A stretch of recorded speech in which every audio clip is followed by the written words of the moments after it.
കൈകൾ മാറ്റി മാറ്റി വെക്കണം. നെഞ്ചിൽ വെക്കണം, വയറിൽ വെക്കണം, കഴുത്തിൽ വെക്കണം. എവിടെയൊക്കെ ഇപ്പോൾ സ്പോണ്ടിലോസിന് അസുഖമുള്ളവർ പിൻകഴുത്തിൽ വെക്കണം, തൈറോയിഡിന് അസുഖമുള്ള കഴുത്തിൽ വെക്കണം. ശിരസ് മൊത്തം വേദനയും ബ്ലോക്കും ഉള്ളവർ ശിരസിൽ വെക്കണം.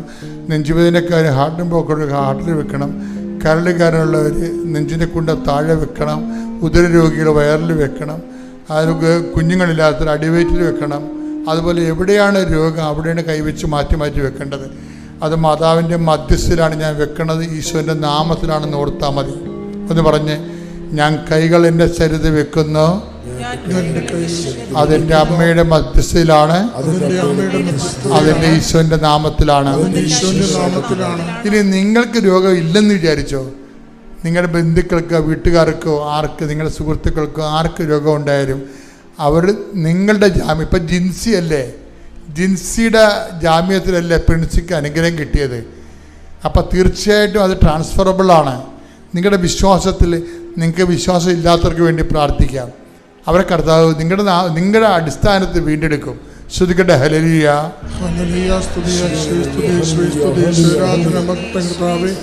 ആരാധന സ്തുതി സ്തുതി പരിശുദ്ധ പരമ ദിവ്യകാരുണ്യത്തിന് ആരാധനയും സ്തുതിയും പുകഴ്ചയും ഉണ്ടായിരിക്കട്ടെ. മക്കളെ, നിങ്ങൾ കൈകൾ മാറ്റി മാറ്റി വെച്ചുകൊണ്ടിരിക്കണം. അച്ഛൻ പ്രാർത്ഥിച്ചുകൊണ്ടേയിരിക്കും. ഞാൻ ജനറലായിട്ട് പ്രാർത്ഥിച്ചുകൊണ്ടിരിക്കും. ചിലപ്പോൾ ഓരോ വിഷയങ്ങൾ പറഞ്ഞ് പ്രാർത്ഥിക്കും. അപ്പം അതനുസരിച്ച് മക്കൾ ഈ വളരെ ജാഗ്രതയുള്ളവരായിരിക്കണം. കർത്താവ് നിങ്ങൾ തൊടുന്ന അടിപ്പിണർ പോലെ വൈദ്യാഘാതം പോലെ ദൈവികമായ ശക്തി ഓർക്കുക. അപ്പം മാതാവ് ജീവനോടെ പ്രത്യക്ഷപ്പെട്ട അൾത്താറിൽ കർത്താവ് ദിവ്യകാരുണ്യം ജ്വലിച്ചു നിൽക്കുന്ന സ്വർഗീയമായ നിമിഷങ്ങളിലേക്ക് നിങ്ങൾ വിളിക്കപ്പെട്ടിരിക്കുന്നത് നിങ്ങൾ വന്നതല്ല, നിങ്ങളെ കർത്താവ് വരുത്തിയതാണ്. അതുകൊണ്ട് തന്നെ ദൈവത്തിൻ്റെ കൃപയിലാണ് നിങ്ങൾ. ശ്രുതിക്കട്ടെ. ഹല്ലേലൂയ. എൻ്റെ കർത്താവിൻ്റെ ഉന്നതമായ നാമത്തിൽ, സഭയുടെ അധികാരത്തിൽ, കുരിശിൻ്റെ അടയാളത്തിൽ, ദൈവത്തിൻ്റെ ശക്തിയാൽ ഞാൻ അങ്ങയുടെ മക്കൾക്ക് വേണ്ടി പ്രാർത്ഥിക്കുന്നു. കർത്താവിൻ്റെ തിരുമുറുപാടുന്ന വലതുകരം അങ്ങയുടെ മക്കളുടെ ശിരസിൽ വെക്കണേ പ്രാർത്ഥിക്കുന്ന. അനുഗ്രഹത്തിൻ്റെ അത്ഭുതകരം അങ്ങയുടെ മക്കളുടെ ശിരസിൽ വെക്കണേ പ്രാർത്ഥിക്കുന്ന. കർത്താവ് ശിരസിൽ വെക്കണമേ. കർത്താവ് ശിരസിന് ബ്ലോക്കുള്ളവരെ, ശിരസ് ക്യാൻസർ ഉള്ളവരെ ഇപ്പോൾ കർത്താവ് നീ സ്പർശിക്കണമെന്ന് പ്രാർത്ഥിക്കുന്ന. കർത്താവ് ദൈവത്തിൻ്റെ കണ്ണ് സ്പർശിക്കട്ടെ.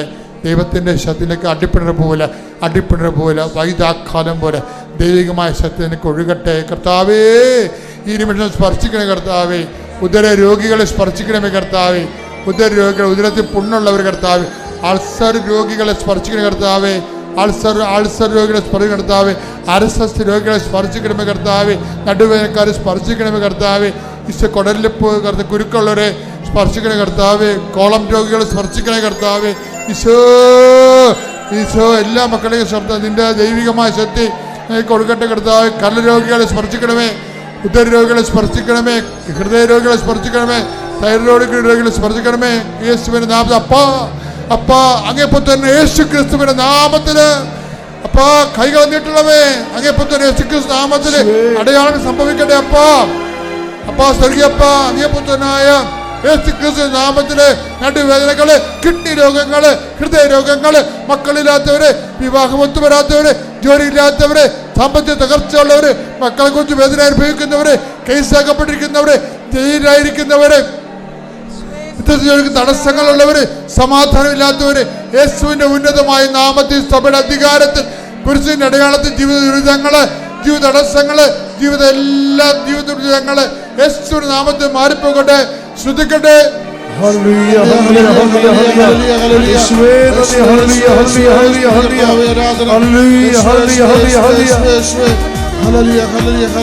കഴിഞ്ഞ ദിവസങ്ങളിൽ എബി എന്നും പറഞ്ഞ ഒരു സഹോദര സാക്ഷ്യം പറഞ്ഞു. എബിയുടെ സാക്ഷ്യം എന്ന് പറയുന്നത്, എബി മാളയിലുള്ള ആളാണ്.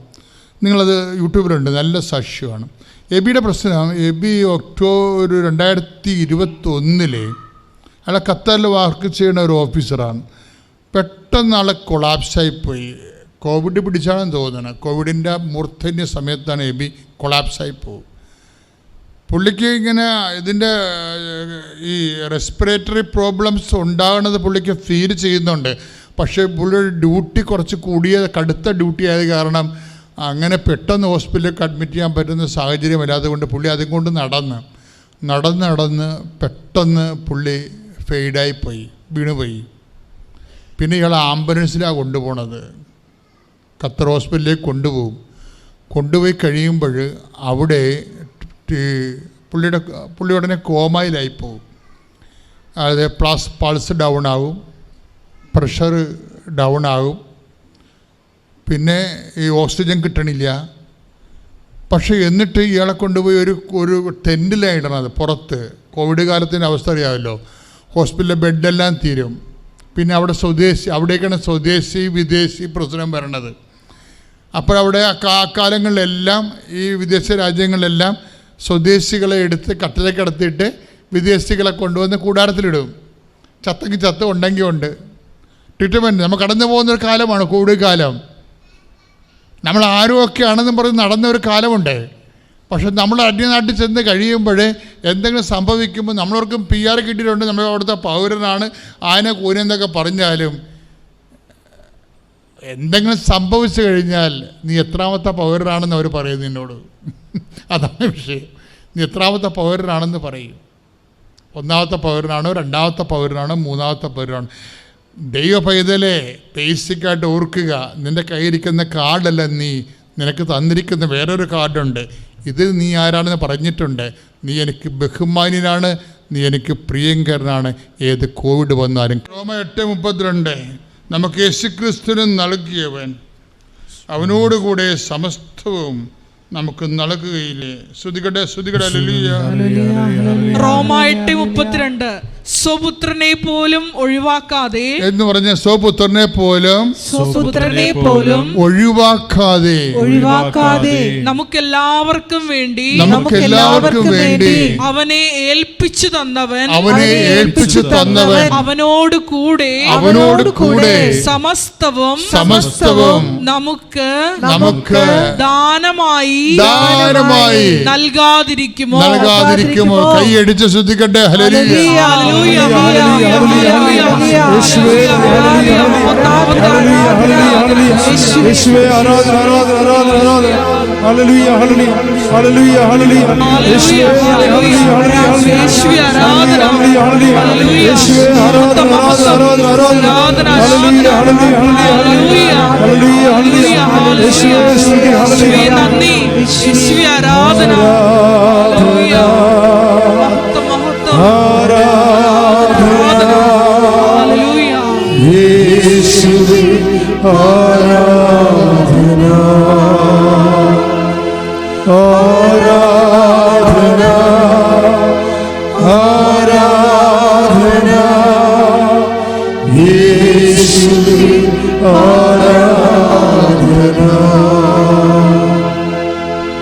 പരിശുദ്ധ പരമദിവ്യകാരുണ്യത്തിന് ആരാധനയും സ്തുതിയും പുകഴ്ചയും ഉണ്ടായിരിക്കട്ടെ. അപ്പൊ മക്കൾ ഇത് തമ്മിൽ ചേർത്ത വായിക്കേണ്ടത്. നമ്മുടെ ആസ്തി എന്താണ്, നമ്മുടെ മൂലധനം എന്താണെന്നാണ് ഞാൻ പറഞ്ഞുകൊണ്ടിരിക്കുന്നത് അല്ലേ. ഇതിലൂടെ പരിശുദ്ധാനം പറഞ്ഞുകൊണ്ടിരിക്കുന്നത് നമ്മുടെ ആസ്തി എന്താണ്. ഇപ്പോൾ അതുൽ ജോർജ് പറഞ്ഞില്ലേ, എൻ്റെ ആസ്തി എൻ്റെ വിശ്വാസമാണെന്ന്. ആരിലാണ് ആ വിശ്വാസം? ആകാശവും ഭൂമിയും സൃഷ്ടിച്ച കർത്താവിലാണ്. എങ്ങനെയുള്ള കർത്താവാണ്? തൻ്റെ മകനേക്കാളും നമ്മൾ ബഹുമാന്യനായി കരുതുന്നവനാണ്. വായിച്ചില്ലേ, നീ എനിക്ക് ബഹുമാന്യനാണ്, എനിക്ക് പ്രിയങ്കരനാണ്. അതൊക്കെ നമുക്കുള്ള സെൽഫ് എസ്റ്റീം വർദ്ധിപ്പിക്കണം. മനസ്സിലായില്ലേ? മറ്റു മനുഷ്യർ നമ്മളെ തള്ളിക്കളഞ്ഞു, ബാങ്കിൽ നമ്മളെ പറഞ്ഞു വിട്ടു, കോളേജിൽ നമ്മളെ പറഞ്ഞു വിട്ടു, വിസ എൻട്രി നമ്മൾ പരാജയപ്പെട്ടു, നമ്മളെ പറഞ്ഞു വിട്ടു. ഇങ്ങനെ ഓരോരോ സംവിധാനങ്ങൾ നിന്നെ കൈവിടുമ്പോഴേ നിനക്ക് വേണ്ടി പറയുന്നവരാണ്, I will not disown you at any cost. ഞാൻ നിന്നെ ഒരു വിധത്തിലും അവഗണിക്കുകയോ എന്ന് പറഞ്ഞേ, ഞാൻ നിന്നെ ഒരു വിധത്തിലും അവഗണിക്കുകയോ ഉപേക്ഷിക്കുകയോ ഇല്ല എന്ന് അവിടുന്ന് പറഞ്ഞിട്ടുണ്ടല്ലോ. ഓ സോ മൈ ചൈൽഡ്, ഓ ദൈവപൈതലെ, നീ ശ്രദ്ധിക്കുക. നീ എവിടുന്നെങ്കിലും ഏതെങ്കിലും ഓഫീസിൽ നിന്നോ ഏതെങ്കിലും അധികാര സ്ഥാനത്ത് നിന്നോ നീ ഡിപ്രൈവ് ആയി കഴിഞ്ഞാൽ, നിന്നെ അവർ തള്ളിവിട്ടാൽ, നിനക്ക് മെറിറ്റില്ലെന്ന് പറഞ്ഞു വിട്ടാൽ, നീ പറയണം, എനിക്ക് വേണ്ടി വില ചെയ്തവൻ, രക്തം ചിന്തിയവൻ, എന്നെ വീണ്ടെടുത്തവൻ, തൻ്റെ ജീവനേക്കാൾ എന്നെ സ്നേഹിക്കുന്നവൻ എല്ലാ ജനതകളെക്കാൾ പകരമായി തൻ്റെ ജീവനെ എന്നെ വീണ്ടെടുക്കാൻ വേണ്ടി നൽകിയവൻ, അവനോടുകൂടി എല്ലാം ചേർത്ത് നൽകുന്നവൻ എൻ്റെ കർത്താവ്. അവനാണ് എൻ്റെ അവകാശം, അവനാണ് എൻ്റെ ഓഹരി. ശ്രുതിക്കട്ടെ, ശ്രുതിക്കട്ടെ, ശക്തമായി ശ്രുതിക്കട്ടെ, ശക്തമായി ശ്രുതിക്കട്ടെ.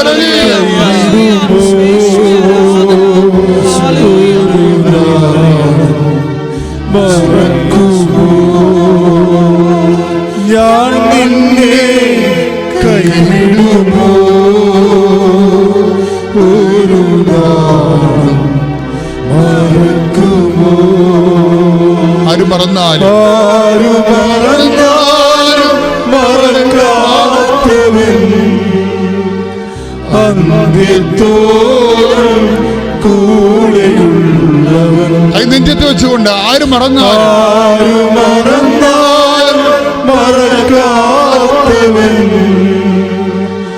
അന്ത്യത്തോളം കൂടെയുള്ള. ഒരുമിച്ച് ഞാൻ നിന്നെ കൈവിടുമോ ഒരു നാളും മറക്കുമോ? പരിശുദ്ധ പരമ ദിവ്യകാരുണ്യത്തിന് ആരാധനയും സ്തുതിയും പുകഴ്ചയും ഉണ്ടായിരിക്കട്ടെ. അപ്പൊ എബി എന്ന് പറയുന്ന സഹോദരൻ ഖത്തറിലെ ഓഫീസ് എന്ത് കോമയിലായിപ്പോയി, ഓർമ്മ പോയെന്ന 18 ദിവസം ഓർമ്മയില്ലാതെ കിടന്നു. മൂക്കിൽ കൂടി ശ്വസിക്കുന്നു, അവരിനെ ട്യൂബിലൂടെ ഭക്ഷണം കഴിക്കുന്നു, ശരീരം വെട്ടുതടി പോലെ ഇങ്ങനെ കിടക്കുകയാണ്. ഡോക്ടർമാർക്ക് ഒന്നും ചെയ്യാനേ പറ്റണില്ല. അപ്പോൾ ആസിഫ് ഡെഡ് എന്ന രീതിയിലാണ് അവർ ട്രീറ്റ് ചെയ്യണത്. ഡെഡ് ബോഡി ആണെന്ന രീതിയിലാണ് ട്രീറ്റ് ചെയ്യണത്. പിന്നീട് ഒരു ദിവസം ഇവർ ഓൺലൈൻ ഉടമ്പടി എടുക്കും. അവർക്ക് അറിയത്തില്ല, കൃപാസനത്തെക്കുറിച്ച് അറിയത്തില്ല. ആരോക്കെ പറഞ്ഞിട്ട് ആസ്ട്രേലിയയിൽ നിന്നൊരു ലിങ്ക് കൊടുത്ത് എന്നാൽ അവിടെ സാക്ഷ്യപ്പെടുത്തി. ആ ചേട്ടൻ തന്നെ വന്നിട്ടുണ്ടായിരുന്നു കഴിഞ്ഞ ദിവസം ഇവിടെ. തടിയനായ സുഖനായ ഒരു മനുഷ്യൻ, അയാൾ അദ്ദേഹം തന്നെ സാക്ഷ്യം പറയണത്. അതായത് ഒരു ലിങ്ക് കൊടുത്തിട്ട് വൈഫ് ഓൺലൈൻ ഉടമ്പടി എടുക്കും. ഓൺലൈൻ ഉടമ്പടി എടുത്ത രാത്രി, ഡേറ്റ് ഉണ്ട്, അതിൻ്റെ ടൈമുണ്ട്. ആ ടൈമിൽ പെട്ടെന്നൊരു മിന്നൽ കയറിയിട്ട് ഈ മനുഷ്യന് ബോധം വെക്കും. അപ്പോൾ അത് ബോധം വെക്കണ മുമ്പ് അദ്ദേഹം പറയുന്ന കാര്യമുണ്ട്. അതായത് അദ്ദേഹം സാക്ഷ്യത്തിൽ പറഞ്ഞ വിഷയമുണ്ട്. അതായത് ഡോക്ടർ അവസാനം ഡെഡായെന്ന് വിചാരിച്ചുകൊണ്ട് ഇയാളുടെ ട്യൂബെല്ലാം ഊരി മാറ്റും.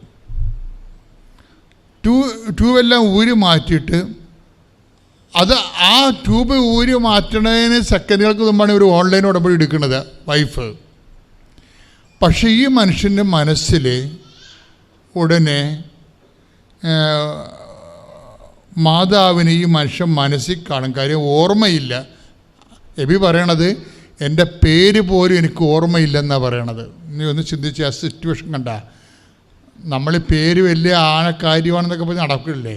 എൻ്റെ പേര് വിളിച്ചില്ല, എൻ്റെ പേര് പറഞ്ഞില്ല, എന്നെ വീട്ടിൽ വന്ന് ക്ഷണിച്ചില്ല, ഇങ്ങനെ പേര് വെച്ചുള്ള കളികൾ എന്തുമാത്രമാണ് ഉള്ളത് ഇല്ലേ. നമ്മുടെ പേര് നമുക്ക് എന്തോ ആനക്കാര്യമാണെന്ന് നമ്മൾ ധരിച്ചിട്ട് പേര് അവഗണിച്ചാൽ നമ്മൾ അവോയ്ഡ് ചെയ്തതിൻ്റെ പേര് നമ്മൾ ഫൈറ്റിനൊക്കെ ഇറങ്ങും. പേര് പ്രശ്നമാണ്. പക്ഷേ ഈ പേര് ഒരു കാലത്ത് നമ്മൾ മറന്നു പോകും. മറ്റുള്ളവർ മറക്കണതിൻ്റെ കാര്യമില്ലല്ലോ. മറ്റുള്ളവർ മറന്നു പോകുമെന്ന് പറഞ്ഞ് നമ്മൾ കേസ് കൊടുക്കാനോ പോകുകയോ അല്ലെങ്കിൽ നിങ്ങളുടെ ബന്ധുക്കളായിട്ട് വീട്ടിൽ പോകാതിരിക്കുകയോ അങ്ങനെ ചെയ്തിട്ടേ കാര്യമില്ല. മറ്റുള്ളവർ മറക്കണ പോട്ടാ, നിങ്ങൾ തന്നെ നിങ്ങളുടെ പേര് മറക്കുമെന്നാണ് പറയണത്. എബി പറഞ്ഞില്ലേ 18 ദിവസമായിട്ട് എൻ്റെ പേര് തന്നെ ഞാൻ മറന്നുപോയി, വെറുതെ വെട്ടുതടി പോലെ കിടക്കുകയാണ്. ഓർക്കണം കേട്ടോ, പേര് വെച്ച് കളിക്കുന്നവരൊക്കെ ഓർത്തേക്കണം. വലിയ പേരും നിലയൊക്കെ ഉണ്ടായിരുന്ന ആളാണ്. പേരാണ് അവൻ ആദ്യം കളഞ്ഞത്. പ്രകൃത്യാ ദൈവമായിരിക്കവേ അവൻ ദൈവത്തോടുള്ള സമാനത മുറുകെ പിടിക്കേണ്ട കാര്യമായി പരിഗണിച്ചില്ല. ഈ പരിഗണിക്കാതിരിക്കുന്ന സ്ഥലത്ത് വെച്ചാണ് ഈ എളിമ ആരംഭിക്കുന്നത്. പരിഗണിക്കേണ്ടെന്നിടത്ത് വെച്ചാണ് അഹങ്കാരം ആരംഭിക്കുന്നത്. ഫിലിപ്പിയർ 2:7 ഭയങ്കര സീരിയസ് വചനമാണ്. ഉടമ്പടി എടുത്ത ശേഷമാണ് ഇതെല്ലാം. ഡോക്ടറെ കാണാൻ പോയി. ഡോക്ടറെ കണ്ടപ്പോൾ ഡോക്ടർ പറഞ്ഞു, ഇത് തല തുറന്ന് ചെയ്യണ്ട, മൂക്കിൽ കൂടി ചെയ്യാവുന്ന ഒരു സർജറി ഉണ്ട്. മൂക്കിൽ കൂടി ചെയ്യാന്ന് പറഞ്ഞാൽ കുറച്ച് സമയം എടുക്കുമെന്ന് മാത്രമേ പറഞ്ഞു. കുറച്ച് സമയം എടുക്കുമെന്ന് പറഞ്ഞു കഴിഞ്ഞാൽ മൂക്കിൽ കൂടി ചെയ്യുന്ന കാരണമാണ് സമയം എടുക്കുമെന്ന് പറഞ്ഞത്. ശരി, പക്ഷെ അതിനും ഞങ്ങളുടെ കയ്യിൽ പൈസയില്ല. പ്രൈവറ്റായിട്ട് ചെയ്യുന്നതിന്, തല തുറന്ന് ചെയ്യണതിന് 5-6 ലക്ഷം രൂപ വരും. പക്ഷെ മൂക്കിൽ കൂടി ചെയ്യുന്നതിന് ഞങ്ങളോട് പറഞ്ഞത് 30,000 രൂപ, ഓപ്പറേഷൻ്റെ മാത്രം 30,000 രൂപ. പക്ഷേ 500 രൂപ ഞങ്ങളുടെ കയ്യിൽ എടുക്കാനില്ല. എന്നിട്ട് ഞങ്ങൾ ഓപ്പറേഷന് എന്ത് ചെയ്യണമെന്നറിയാതെ ഹോസ്പിറ്റലിൻ്റെ മുറ്റത്ത് നിൽക്കുമ്പോൾ നാത്തൂനും കസിൻ സിസ്റ്റേഴ്സ് എല്ലാവരും വിളിച്ചിട്ട് പറഞ്ഞു, നിങ്ങൾ ഡേറ്റ് എടുത്തോ, ഞങ്ങളുണ്ട് കൂടെ. മാതാവ് അവിടെ പ്രവർത്തിച്ചു. ഞങ്ങൾ പിന്നെ ഞങ്ങൾക്കൊന്നും തിരിഞ്ഞു നോക്കേണ്ട വന്നിട്ടില്ല. പിറ്റേ ആഴ്ച അഡ്മിറ്റായി. നവംബർ 28 എൻ്റെ ഓപ്പറേഷൻ നടന്നു. ഓപ്പറേഷൻ തിയേറ്ററിൽ ഞാൻ കിടന്നപ്പോൾ എൻ്റെ അമ്മേനെ ഞാൻ കണ്ടു. എൻ്റെ അമ്മ മാതാവിനെ എനിക്ക് കാണിച്ചു തന്നു. ഞാൻ നിൻ്റെ കൂടെയുണ്ട് മകളെ, നീ ഭയപ്പെടേണ്ട ഒന്നിനെക്കുറിച്ചും. കുറച്ച് പേടിയോടുകൂടിയാണ് ഞാൻ ഓപ്പറേഷന് പോയത്. ഏതാണെന്ന് അറിയില്ല. പക്ഷെ ആരോടും ഞാൻ പറഞ്ഞില്ല. അമ്മ മാതാവിൻ്റെ അടുത്ത് ഞാൻ പറഞ്ഞു, മാതാവേ എനിക്ക് പേടിയുണ്ട് പറഞ്ഞു. മാതാവ് എന്നോട് പറഞ്ഞു, നീ പേടിക്കണ്ട മകളെ, നീ ധൈര്യമായി പൊക്കോ, നിൻ്റെ കൂടെ ഞാനുണ്ട്. ഞാൻ അതുപോലെ തന്നെ ഓപ്പറേഷൻ തിയേറ്ററിൽ ബോധമില്ലാതെ കിടക്കുമ്പോൾ ഞാൻ ഉള്ളിൽ എൻ്റെ മാതാവിനെ ഞാൻ കാണുന്നുണ്ട്. 2 തിരിയും കത്തിച്ച് മാതാവ് എന്നെ കൂടെ നിന്ന്, ആ ഡോക്ടർ കൂടെ നിന്ന് സർജറി ചെയ്ത് വിജയിപ്പിച്ച് തന്നു. സർജറി കഴിഞ്ഞു. അന്ന് മുതൽ എനിക്ക് തലയിലത്തെ വേദനയൊക്കെ വിട്ടു.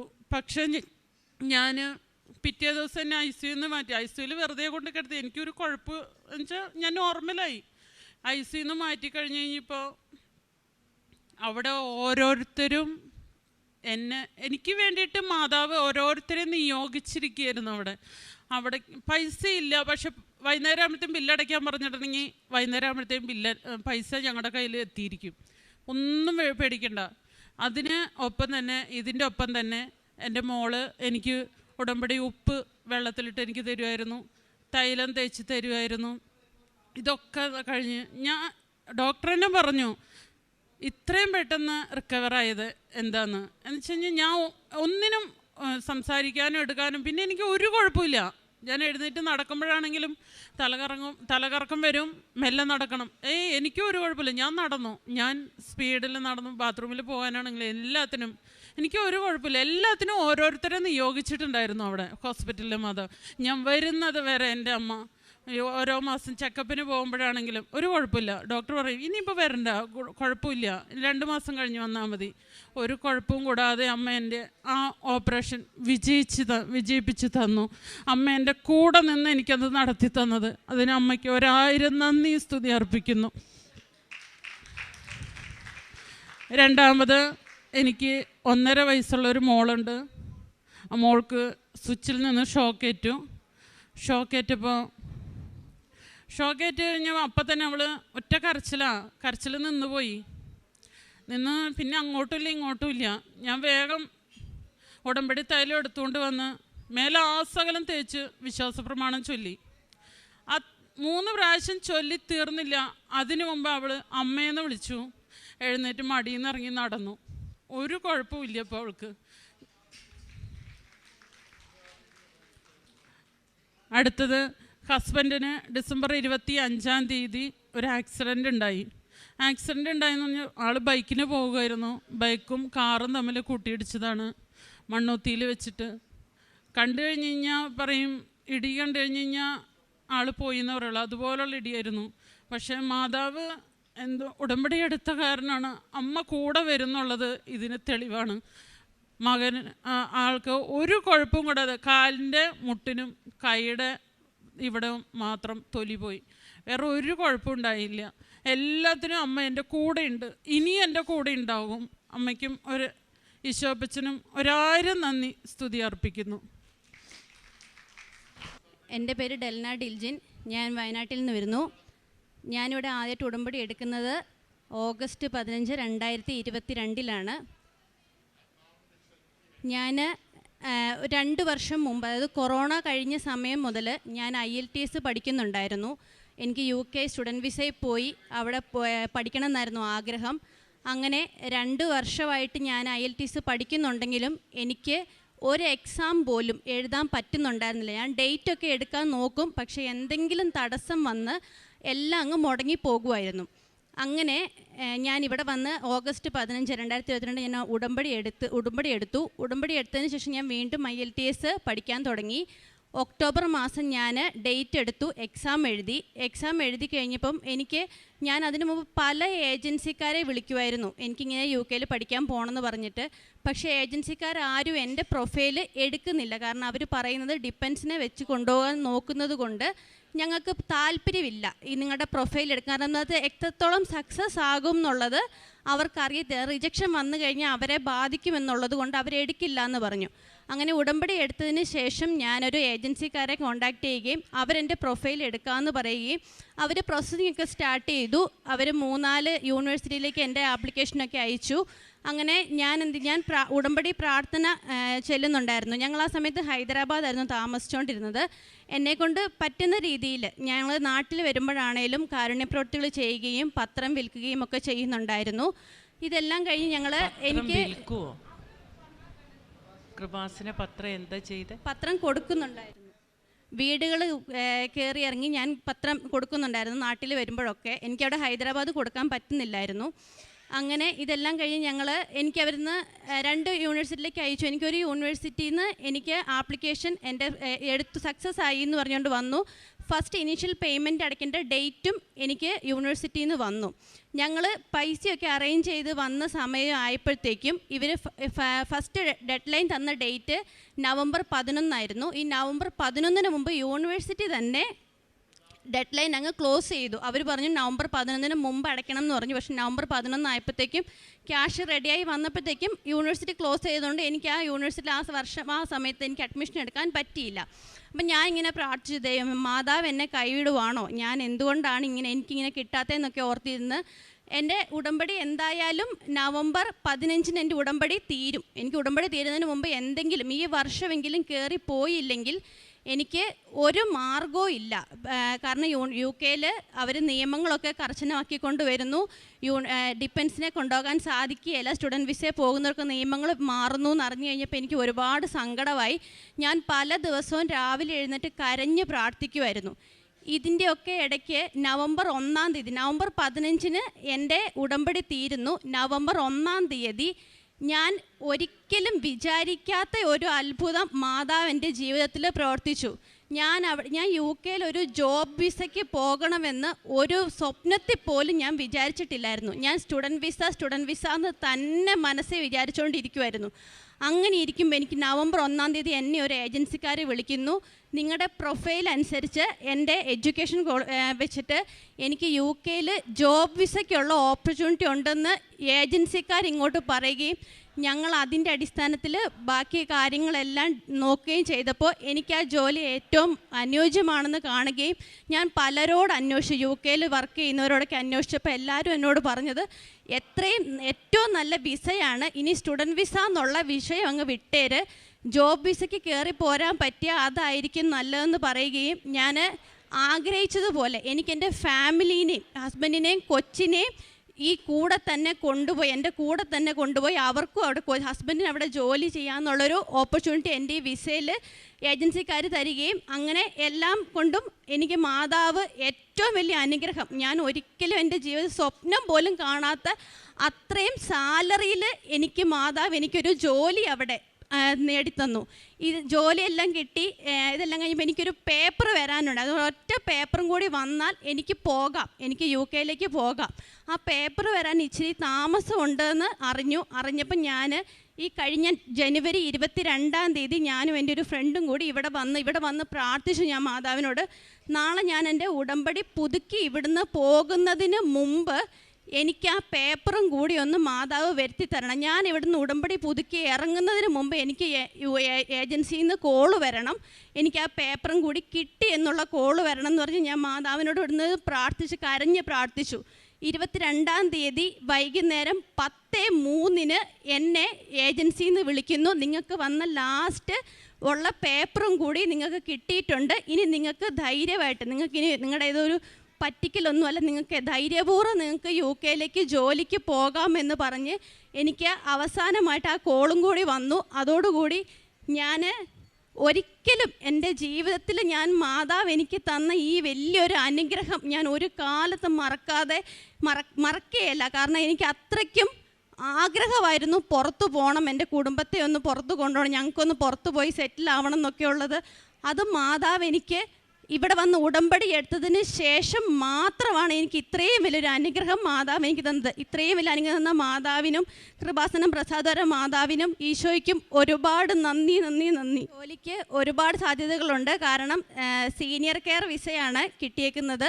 നല്ല ജോലിയാണ്. എനിക്ക് കിട്ടിയേക്കുന്ന സ്ഥലം എന്ന് പറയുന്നത് ലിവിങ് കോസ്റ്റ് ഏറ്റവും കുറവുള്ളൊരു സ്ഥലമാണ്. അടുത്ത് തന്നെ പള്ളി, കൊച്ചിനെ പഠിപ്പിക്കാൻ സ്കൂള്, എല്ലാവിധ സൗകര്യങ്ങളോടും കൂടിയാണ് എനിക്ക് മാതാവ് ഈ അനുഗ്രഹം തന്നിരിക്കുന്നത്.